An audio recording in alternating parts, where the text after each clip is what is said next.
इस कार्यक्रम के पुण्यार्चक हैं स्वर्गीय श्रीमान सेठ माणिकलाल उगरचंद शाह एवं स्वर्गीय श्रीमती विमल श्री माणिकलाल शाह की पुण्य स्मृति में पुत्र पुत्रवधू पौत्र पौत्री बेटी दामाद एवं समस्त शाह परिवार। ओम नमः सिद्धेभ्य। नमः श्रीवर्धमानाय निर्धूत कलिलात्मनि सालोकानां त्रिलोकानां यद्विद्यादर्पणायते यद्विद्यादर्पणायते।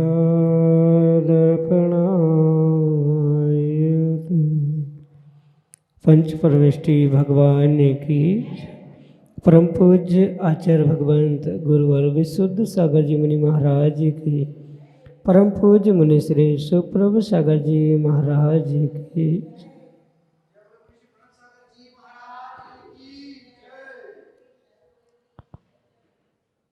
अनेकों वर्ष बीत गए, लेकिन उन अनेकों वर्ष में हम अपने मन के विकल्पों को शांत नहीं कर पाए। या अनेकों क्या अनंत वर्ष बीत गए और आज एक वर्ष और भी पूर्ण हो गया, लेकिन हम अपने मन के विकल्पों को समीचीनता प्रदान नहीं कर पाए, क्योंकि संसारी जीवों के मन में प्रतिपल अनेकानेक विकल्प उठते ही रहते हैं और उनका कभी कभी समाधान भी हमें प्राप्त हो जाता है। लेकिन मन का विकल्प यदि समीचीन नहीं है और उसका सम्यक रूप से जब तक समाधान प्राप्त नहीं होता तब तक वह आत्मकल्याण का साधन बन ही नहीं सकता। आवश्यकता थोड़े पुरुषार्थ करने की है कि अपने विकल्प को हम समीचीनता प्रदान करें और उस समीचीन विकल्प का सम्यक समाधान अपने गुरु से प्राप्त करें। हम सब का परम सौभाग्य है कि परम पूज्य मुनि श्री सुप्रभ सागर जी महाराज द्वारा परम पूज्य आचार्य भगवंत गुरुवर विशुद्ध सागर जी महाराज के आशीर्वाद से जो सम्यक समाधान रूपी अनूठी विधा हमें प्रदान की गई है, वह हमारे मन को निर्विकल्पता की ओर ले जाने वाली है और वही मन की निर्विकल्पता आत्मा का वास्तविक स्वभाव है। ऐसे आत्मकल्याण की वह अनूठी विधा समीचीन विकल्पों का सम्यक समाधान जो कि हम सभी प्रतिदिन आगम के परिप्रेक्ष्य में प्राप्त कर रहे हैं। प्रारंभ करते हैं आज का सम्यक समाधान।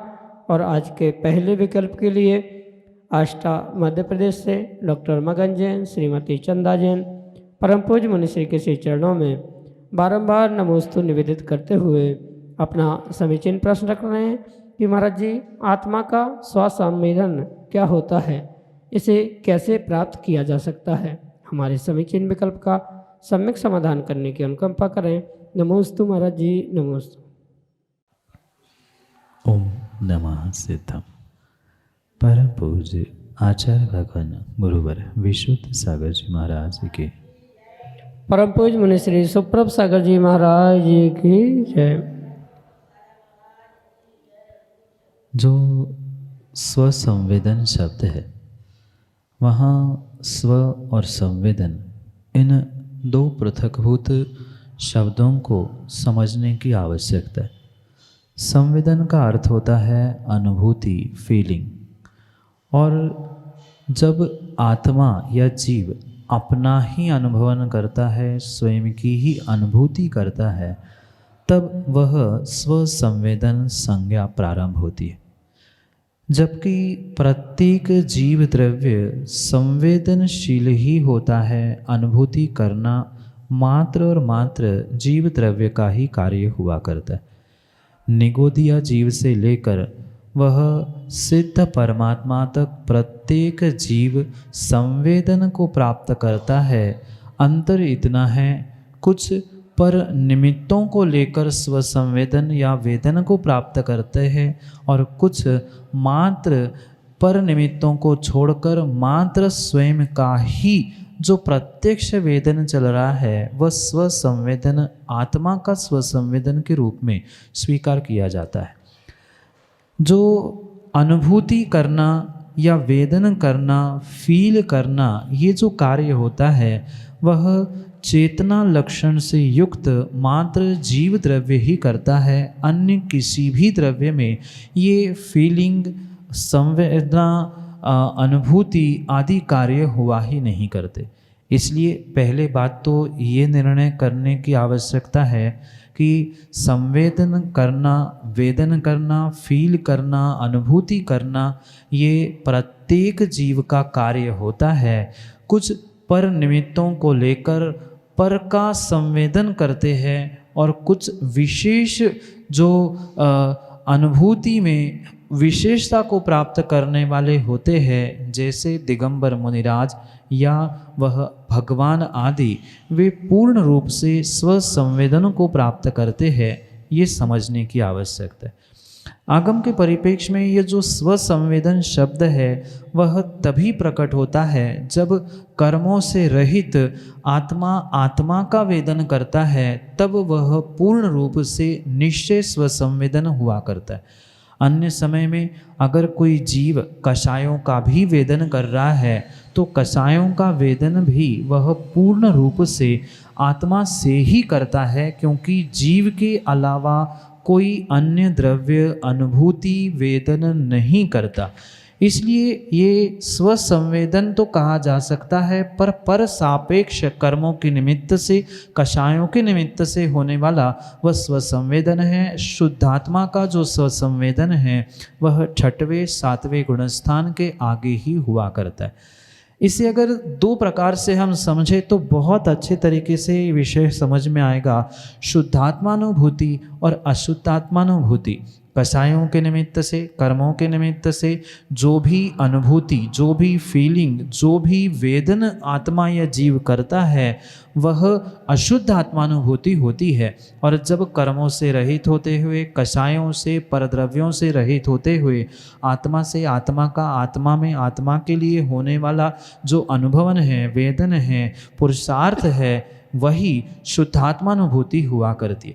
तो जो शुद्धात्मानुभूति होती है वह स्वसंवेदन रूपी शुद्ध निश्चय स्वसंवेदन मानना चाहिए। और अन्य समय में जो विषय कषाय कर्म आदि के निमित्त से आत्मा अनुभूति करता है, आत्मा की ही पर निमित्तों को साथ लेके वह व्यवहार से स्वसंवेदन या अशुद्ध आत्मानुभूति कही जाती है। अंतर दोनों में मात्र इतना ही है कि एक में पर निमित्त सापेक्षता से कार्य होता है और एक में पर निमित्त निरपेक्षता से कार्य होता है।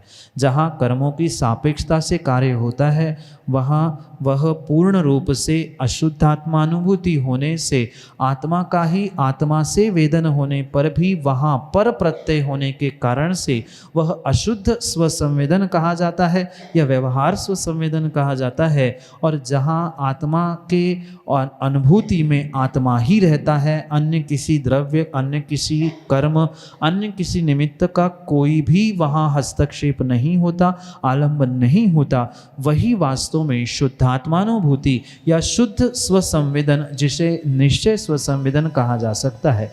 ये गुणस्थानों के अपेक्षा से भिन्न भिन्न प्रकार से समझने की आवश्यकता है।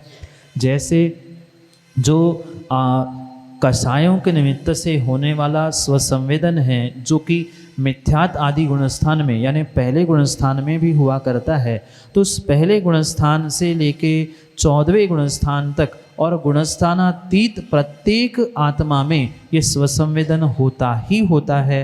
अंतर इतना है, कुछ शुद्ध और कुछ अशुद्ध रूप से होता है। ये कर्म के सापेक्ष और निरपेक्ष अवस्था को समझते हुए उसमें अंतर करते हुए निश्चय आत्मानुभूति, व्यवहार आत्मानुभूति, स्वसंवेदन आदि के विषय को बहुत विस्तार से प्रत्यक्ष रूप से समझने योग्य है। यही आपके लिए सम्यक समाधान। राजदीप जैन, रानीपुर, उत्तर प्रदेश से महाराज के चरणों में बारंबार नमोस्तु निवेदित करते हुए अपना समीचीन विकल्प रख रहे हैं कि महाराज जी, किसी ऐसे साधर्मी को देखकर गुस्सा आता है जो कि हमारा धन वापस नहीं कर रहा है, तो ऐसी स्थिति में हम क्या करें। हमारे समीचीन विकल्प का सम्यक समाधान करते हुए हमारा मार्गदर्शन करने की अनुकंपा करें। नमोस्तु महाराज जी, नमोस्तु। संक्लिष्टता के निमित्त से जीव को प्रति समय पापों का ही आश्रय हुआ करता है। इसलिए भले ही सामने ऐसे संक्लिष्टता के निमित्त प्राप्त हो जिनके कारण से आपको कसाय की परिणति होना, संक्लिष्ट परिणाम होना आदि सब कुछ होते हुए भी ये अवश्य समझे कि उन निमित्तों को देखकर अगर आप अपने आप को संभाल नहीं पा रहे हैं तो सबसे पहले आपको कर्मों का आश्रय हो रहा है, इसका बोध करने की आवश्यकता है। और वह पाप रूपी कर्मों का आश्रय जो आपने किया है उन कसायों के निमित्त से, संक्लिष्टता के निमित्त से, वह आने वाले समय में जब उदय में आएगा तो वह दुखदायक ही होगा। ये भी निर्णय साथ साथ करने की आवश्यकता है। आचार्य भगवंतों ने सुखी होने के लिए एक सुंदर सूत्र प्रदान किया, संक्लेश मुक्त मनसा। अपने मन को इन कसाय रूपी या किसी भी निमित्त से होने वाली संक्लिष्टताओं से बचाने का पुरुषार्थ करने की आवश्यकता है। जैसे आपके सामने वह आपके धन को वापस न देने वाला व्यक्ति सामने पहुंचते ही भीतर जो एक संक्लेश भाव उत्पन्न होते हैं, वह आप उस पर निमित्त को अपना स्वरूप मानते हुए, अपना स्वयं का मानते हुए कर रहे हैं। इस कारण से ही वह संक्लिष्टता आती है और संक्लिष्टता के निमित्त से क्रोध आना, गुस्सा आना, ये तो स्वाभाविक सी ही बात होती। इसलिए पहले तो उस संक्लिष्टता से दूर होने का प्रयास करें जिस निमित्त से आपको संक्लिष्टता हो रही है। अगर आपके वैसे कर्म का उदय नहीं होता जिस निमित्त से आपने धन देने पर आपका धन वापस नहीं आ रहा है, ये सीधा सा गणित इतना है कि आपने जैसा कर्म पिछली पर्याय में किया था वैसा ही आपको निमित्त मिला। कहीं न कहीं आपने पिछली पर्याय में उस व्यक्ति का धन लेकर वापस नहीं किया होगा, उसका धन हड़प किया होगा आदि के निमित्त से वह वर्तमान में आपका धन लेकर आपको वापस नहीं कर रहा। इस बात का निर्णय करते हुए आप अपने मन को और अपने आप को संभालने का प्रयास करें, अन्यथा जीवन भर आपको उस व्यक्ति को देखकर या उस निमित्तों को प्राप्त करते हुए आपको दुख हमेशा ही भोगना पड़ेगा।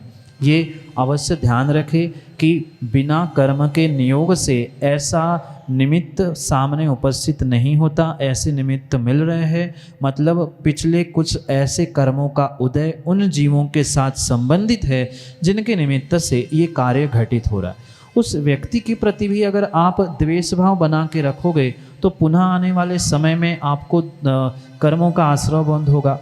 इसलिए सबसे पहले तो ये निर्णय करें कि ये जो कुछ भी हो रहा है, चाहे अच्छा या बुरा, तो धन वापस नहीं लौटा रहा है, वह भी आपकी स्वयं की गलती से ही हो रहा है। आपने तत्जन्य कर्मों का पहले आश्रयबंध नहीं किया होता तो आपके साथ ऐसा निमित्त उपस्थित होता ही नहीं। निमित्तों को दोष देने से कभी भी आपका संक्लिष्टता का दूर होने का कार्य नहीं हो सकता। इसलिए संक्लिष्टता को दूर करने के लिए आपको अपने मन के संकल्प विकल्पों को दूर करने की आवश्यकता है। ठीक है, अगर पुण्य का उदय आएगा तो वह व्यक्ति आकर पैसे देके चला जाएगा और पुण्य का उदय नहीं है तो आप कितनी भी माथापच्ची करना, कितना भी पुरुषार्थ करना, उस व्यक्ति के बारे में कितना ही बुरा सोचना, कितना ही गुस्सा कर लेना, पर वो पैसे वापस दे जरूरी नहीं है। इसलिए संक्लिष्टता कर कर पाप कमाने की जगह आप उस व्यक्ति को क्षमा कर दे, भूल जाए या अपने स्वयं की पुण्य वर्धन करने का पुरुषार्थ करें। जितना आपका पुण्य बढ़ता जाएगा अपने आप सामने वाले के भाव भी धन को, पैसे को वापस देने के होने की संभावना हो सकती है। इसलिए आप संक्लिष्टता को छोड़कर सबसे पहले अपने मन को प्रसन्न करें। उस व्यक्ति को भी देखकर यही निर्णय करें कि गलती निमित्त की नहीं है, गलती आपकी स्वयं की है, वह व्यक्ति तो मात्र निमित्त बना है। ऐसा कर्म का आश्रयबंध अगर आपने नहीं किया होता तो शायद आपके साथ ऐसा व्यवहार नहीं होता। कहीं ना कहीं आपने पिछली पर्याय में उसका धन हड़पा होगा, इसलिए वह वर्तमान में आपके साथ वैसा ही कार्य कर रहा है। ये निर्णय करते हुए अगर जीने का प्रयास करोगे तो ही आप संक्लिष्टता से रहित होकर अपने मन को और अपने जीवन को प्रसन्न और सुखी बना सकते हैं, अन्यथा नहीं। यही आपके लिए सम्यक समझ। कौरीटूरन उत्तर प्रदेश से राही सिंघई महाराज के चरणों में बारंबार नमोस्तु निवेदित करते हुए अपना समीचीन विकल्प रख रहे हैं कि महाराज जी, क्या वर्तमान में किसी मनुष्य को पुण्य कर्म के द्वारा तीर्थंकर भगवान का साक्षात दर्शन हो सकता है? हमारे समीचीन विकल्प का सम्यक समाधान करने की अनुकंपा कर रहे हैं। नमोस्तु महाराज जी, नमोस्तु। पंचम काल में साक्षात तीर्थंकर के दर्शन होना किसी भी प्रकार से संभव है ही नहीं। कितना भी पुण्यात्मा जीव पंचम काल में क्यों ना हो, पर पंचम काल के दोष कह दो, पंचम काल का नियोग कह दो कि जिसके निमित्त से जीव किसी भी प्रकार से उस साक्षात तीर्थंकर प्रभु के दर्शन आदि को प्राप्त कर ही नहीं सकता, क्योंकि पंचम काल में तीर्थंकर हुआ ही नहीं करते। और पंचम काल में से या इस भरत ऐरावत आदि क्षेत्रों से किसी विदेही क्षेत्र जहाँ चौथा काल है, जहाँ तीर्थंकर होते हैं, वहाँ जाना भी संभव नहीं है। इस परिप्रेक्ष्य में यही निर्णय करे कि पंचम काल में वर्तमान में कोई भी जीव कितना भी पुण्यात्मा क्यों ना हो, पर किसी भी प्रकार से वह साक्षात भगवान तीर्थंकर अरिहंत के दर्शन करने की शक्ति नहीं रखता। भले ही उनकी प्रतिमा, उस भगवान के स्वप्न में दर्शन होना, प्रतिमा रूप उनको निहार लेना आदि कार्य होने की तो फिर भी संभावना है, पर साक्षात भगवान तीर्थंकर को समोशरण में विहार करते हुए आदि किसी भी रूप से देखना संभव ही नहीं है, क्योंकि इतना पुण्य पंचम काल के जीवों का नहीं है। और दूसरा पहलू ये भी है कि पंचम काल में तीर्थंकर भगवान का जन्म आदि कोई कल्याणक होते ही नहीं है। अगर आपको कहीं तीर्थंकर भगवान के दर्शन करने हैं साक्षात, तो इस पर्याय से जाकर आपको वर्तमान में विदेह क्षेत्र में जन्म लेने की आवश्यकता है, जहाँ विद्यमान 20 तीर्थंकर हुआ करते हैं। ऐसे विद्यमान 20 तीर्थंकर के उस विदेह क्षेत्र में जन्म लेने के निमित्त से ही आप कभी तीर्थंकर के साक्षात दर्शन कर सकते हैं। पर इस काल में, इस धरा पर, इस भरत क्षेत्र में और पंचम काल में तीर्थंकर के दर्शन होना किसी भी पुण्यात्मा को संभव है ही नहीं। यही आपके लिए सम्यक समाधान। हे मुनिवर, नमोस्तु नमोस्तु नमोस्तु। हम सब जानते हैं कि यह संसार नश्वर है, फिर भी अपने स्वयं की नश्वरता का भान नहीं होता और अपनी ज्यों की त्यों चर्या में दिन रात लगे रहते हैं। तो हम कैसे वैराग्य को प्राप्त करें जिससे कि हम अपना कल्याण कर सकें? हुकुमचंद जैन, गुड़ा, उत्तर प्रदेश से। मोहेन समृतम ज्ञानम स्वभावम लभते नहीं। जो जीव मोह से ग्रसित है या मोहनी कर्म के तीव्र उदय से प्रताड़ित है, वह सत्यार्थ को जानते हुए, देखते हुए भी जीवन में उसे स्वीकार नहीं कर पाता, ग्रहण नहीं कर पाता। इसलिए वह ये संसार की असारता, स्वयं की नश्वरता, अनित्यता आदि सब कुछ जानने के बाद भी वह कहीं न कहीं दिग्भ्रमित हुआ करता है, क्योंकि मोहनी कर्म का ऐसा तीव्र उदय उसके साथ लगा होता है कि उसका ज्ञान भी अज्ञान रूप ही परिवर्तित होता है। ये जब तक वह स्वयं से नहीं समझ पाता, तब तक कभी भी जीवन में वह वैराग्य को प्राप्त कर ही नहीं सकता। इसलिए वैराग्य को प्राप्त करने के लिए सबसे पहले व्यक्ति को स्वयं का बोध होने की आवश्यकता है कि मैं कौन हूँ, इस संसार में क्यों आया हूँ, कहाँ से आया हूँ और मेरा इस संसार में आने का उद्देश्य क्या है, मैं कहाँ जाने वाला हूँ। ये 4-5 प्रश्नों का भी उत्तर व्यक्ति स्वयं से स्वयं में खोज ले तो उसका वह मोहनी कर्म उपशम को प्राप्त हो सकता है।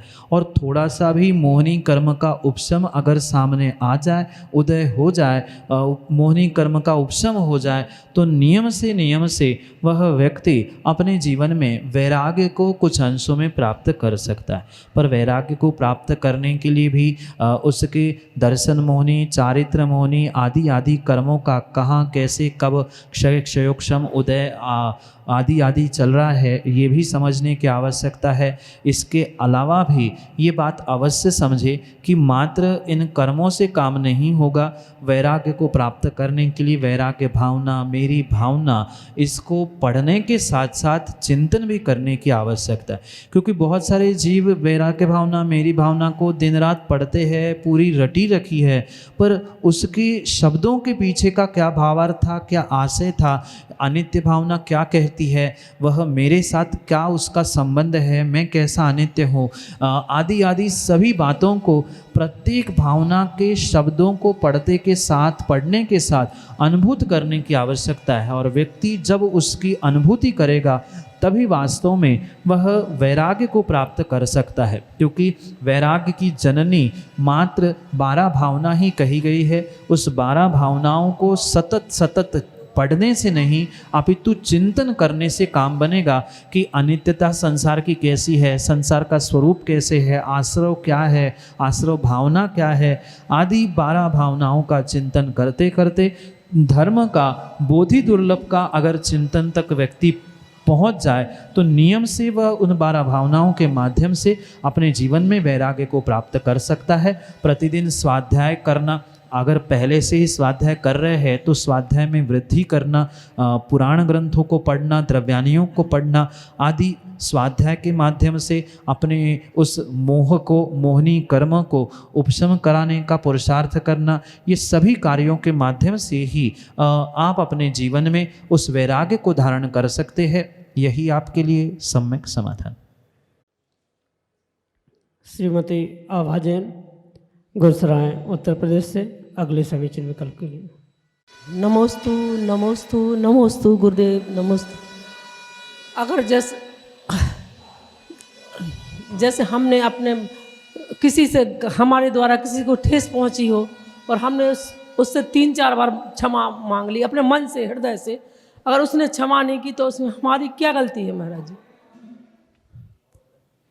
माँ, हमसे गलती हुई, हमें गलती का एहसास है और उस गलती के एहसास के तहत हमने सामने वाले व्यक्ति से क्षमा मांग ली। हमने अपना कार्य, हमने अपना फ़र्ज़ पूर्ण कर लिया।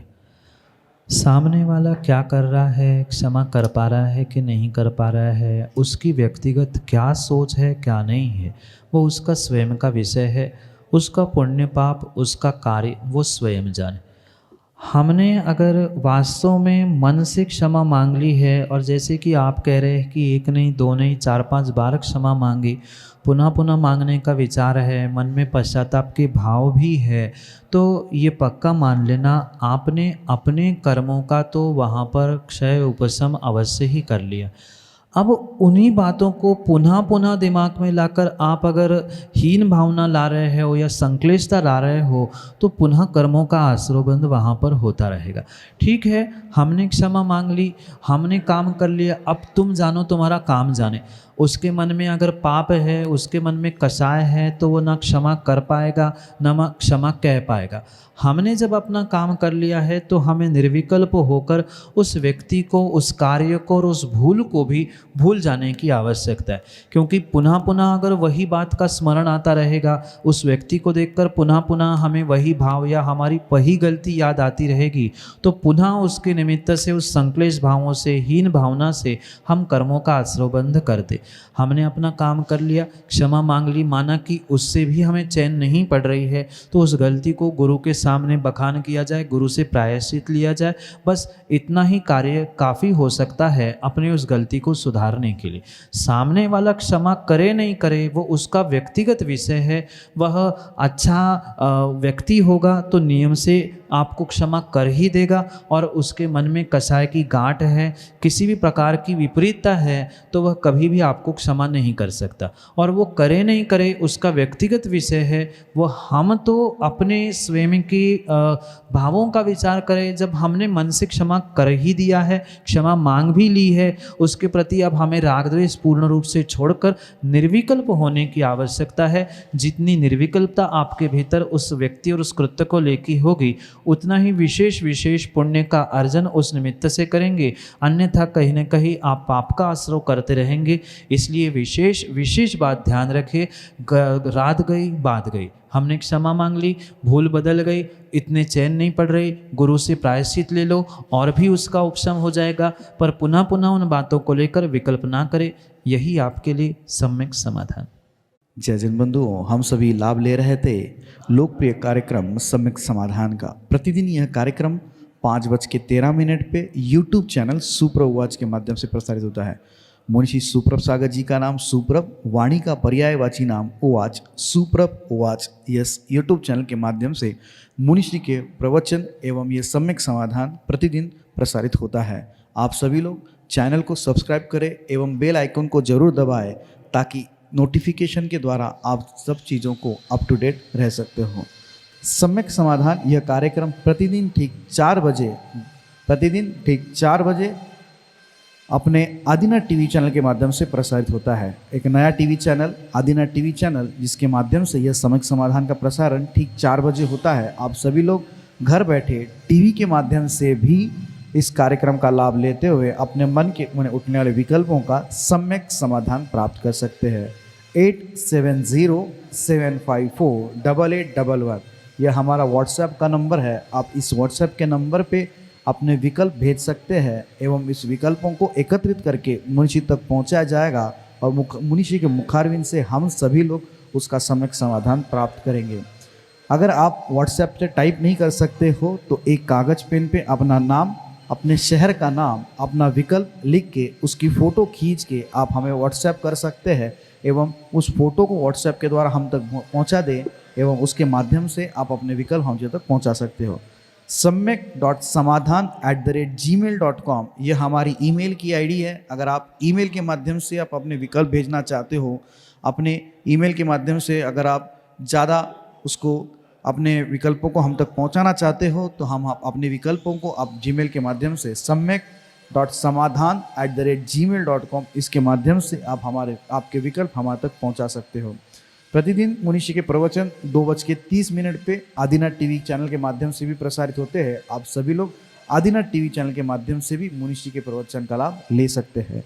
आज के लिए इतना ही। ऐसे ही नाविन्यपूर्ण विकल्पों के साथ हम आप तक पहुंचते रहेंगे। तब तक आप देखते रहे सुप्रभ उवाच। आप सभी को जय जिनेन्द्र मुनिषी के चरणों में कोटिशा नमोस्तु नमोस्तु नमोस्तु। इस कार्यक्रम के पुण्यार्जक थे स्वर्गीय श्रीमान सेठ माणिकलाल उगरचंद शाह एवं स्वर्गीय श्रीमती विमल श्री माणिकलाल शाह की पुण्य स्मृति में पुत्र पुत्रवधू, पौत्र पौत्री, बेटी दामाद एवं समस्त शाह परिवार।